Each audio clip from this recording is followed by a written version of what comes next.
All right, let's get right into it. Imagine spending over $8 billion on two of the most advanced warships on the planet, the absolute pride of your Navy, only to find out that, well, most of the time, they can't actually do their job. It sounds crazy, right? But that is the real-life mystery we are unpacking today. A massive billion-dollar failure, and the surprisingly simple key to solving it. So, this is what it all boils down to. 55%. That's the average operational availability for Australia's most powerful warships.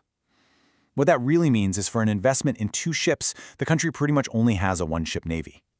That's a shocking, huge strategic gap. And look, we're not talking about just any old ships here. The HMS Canberra and Adelaide are enormous landing helicopter docks. They're basically floating military bases, designed to do everything from launching amphibious assaults to delivering humanitarian aid. We're talking an $8.2 billion investment, something that is absolutely vital to national security. So you gotta ask, right? How on earth does a brand new, cutting-edge fleet end up in a constant state of disrepair? Where did things go so fundamentally wrong? Well, to answer that, the Australian National Audit Office launched a massive investigation. They went looking for a culprit, and, they started with all the usual suspects. So naturally, the first place you'd look is at the people and the processes.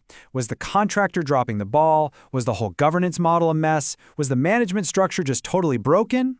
These are the classic reasons why multi-billion-dollar projects tend to go sideways. But, and this is where the story gets really interesting. After this exhaustive review, the official audit came back with a stunner of a conclusion. None of these things were the real problem. The contractors, they were doing their job. The management charts, they were fine. The mystery just got a whole lot deeper. And get this, they didn't just try one management model, they tried 3 completely different ones over 7 years.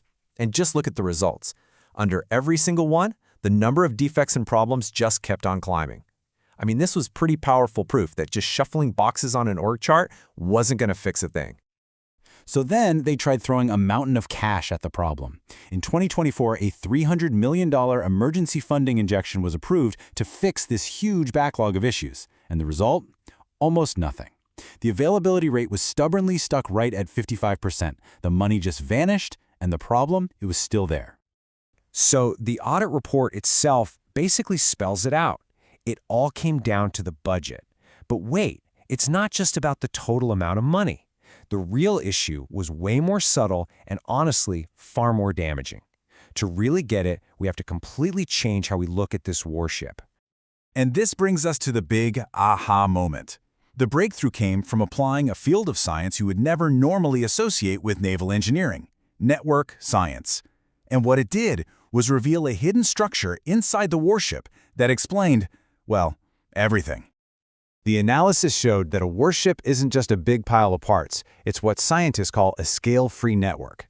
Okay, all that really means is that out of hundreds of different systems on board, a tiny handful of them, the hubs, are connected to almost everything else, while most of the parts have very few connections.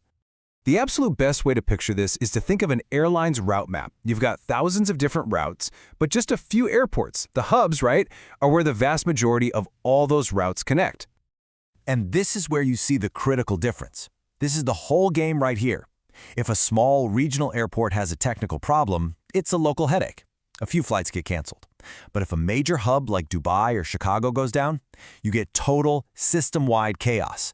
The failure cascades through the entire network, delaying thousands of flights across the globe. Turns out, the warship works exactly the same way. And here it is, that hidden structure. Out of over 150 different subsystems on that ship, only about 12 to 15 of them are these critical hubs. We're talking things like the main engines, the power generators, the combat systems. They make up just 8% of the ship's components. But just like that airport hub, everything else, and I mean everything, depends on them.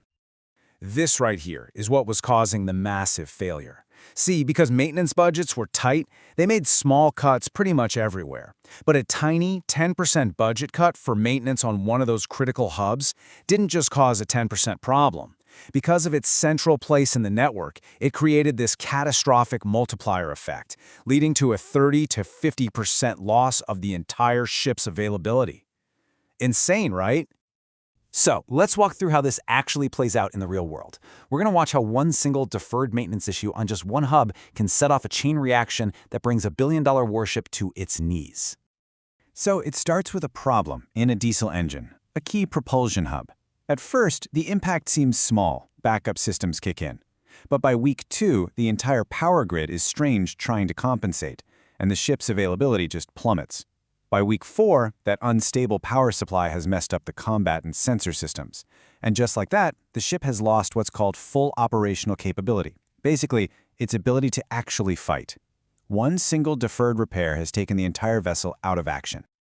Now imagine that process repeating over and over for years. This is what you get. 223. That is the number of urgent accumulated defects that had piled up across the fleet.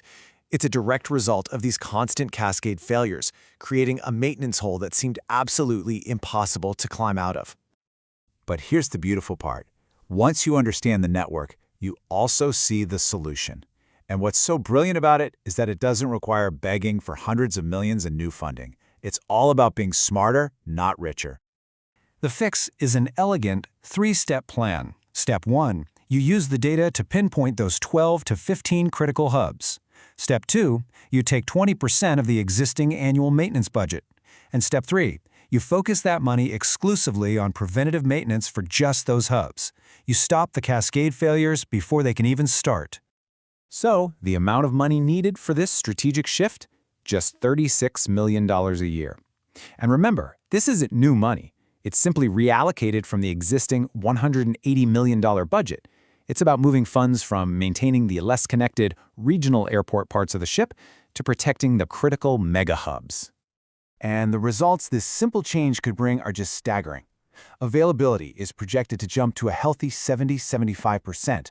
Full operational capability is restored. And best of all, look at the 10-year cost. By preventing all those expensive cascade failures, the smarter approach is projected to save the government up to $600 million. It's literally cheaper to do it right. At the end of the day, this Warship Paradox teaches us a powerful lesson. For years, everyone thought the problem was a failure of people or management or just not enough money. But the real failure was a failure of perspective. The solution wasn't more resources. It was a deeper understanding of the system's hidden structure. And that leaves us with one final big question. This principle doesn't just apply to warships, right? Our healthcare systems, our supply chains, our power grids, even the companies we work for, they're all complex networks.